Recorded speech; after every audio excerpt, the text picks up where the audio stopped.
Hello, welcome back to my page. Happy Saturday. This is Harmony Lives in Me. And I would like to share I don't know if it's a testimony, but it was very inspiring to me. I gave one of my books away to a young woman over social media, and she sent me a photo of her holding my book. And I said, wow, I'm so happy you received it. She said, I received it today, and I'm on chapter 4. I said, really, already? So that tells me that she's enjoying my book, and I hope my book helps her and inspire her and motivate her and to believe in herself and to believe that God has what God say in his word and his promises are true. But I would like to share an excerpt from chapter 4 where she says she stopped off at, and it's called Broken Souls. Why is it when we hear brokenness or broken souls, we always think it's relating to women? But there are a lot of men that's broken too, more than we realize. Sometimes all you have to do is listen to them and let them talk. And you could pick up on, but I believe we all have gone through some things, but people are in the process of healing and doing work on themselves. That's a big difference. But in my book, Broken Souls, there are millions of reasons why relationships today don't last. It seemed like a simple concept. Boy meets girl, fall in love, and live happily ever after. Our grandparents and great grandparents seem to know how to stay together a lot longer than we do today.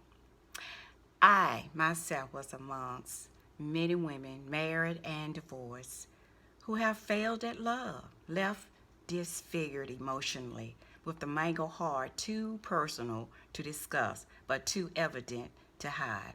Realizing I was not alone, after sharing my story, when you're able to, when you finally come out of something and you realize that it's in your past and you freed yourself, you start talking to other women, telling you what you've gone through.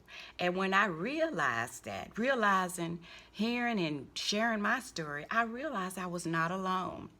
I began to break the chains of fear, writing my book, Addiction Through the Eyes of a Nurse, Rising Above Adversity Through Faith. That's my memoir, and it's on Amazon.com also, sharing how I clawed my way out of my shell.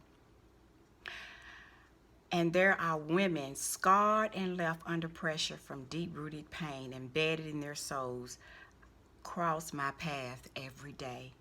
I share my soul, offering love and encouraging words to lift her up in faith. My sole purpose for breaking my silence, sharing my testimony in my book, is to help other women who are struggling, hoping they will be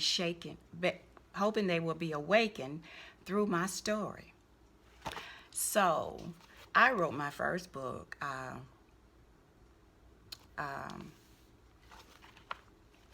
Addiction Through the Eyes of a Nurse, Rising Above Adversity Through Faith, through and by my son encouraging me to write my book. I was not going to write my memoir, but he said, Mom, if you don't write it for yourself, write it for other women.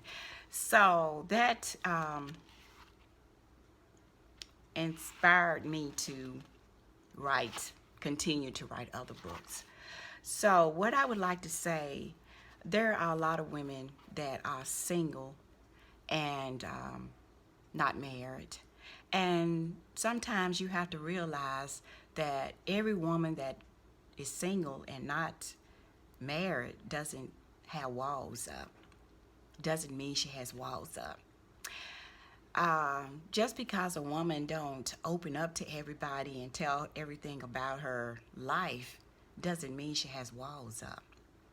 There are women out here that has gone through the preparation of healing and preparing herself for her future, for the future, for her husband, for a man that she desires to have.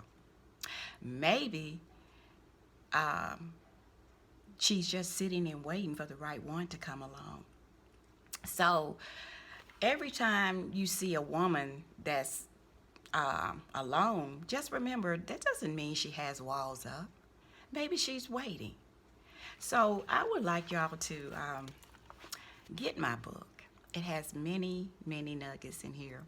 And it's speaking from a biblical perspective according to the divine will and divine order of God. So check me out on Amazon.com, and I hope y'all have a blessed Saturday.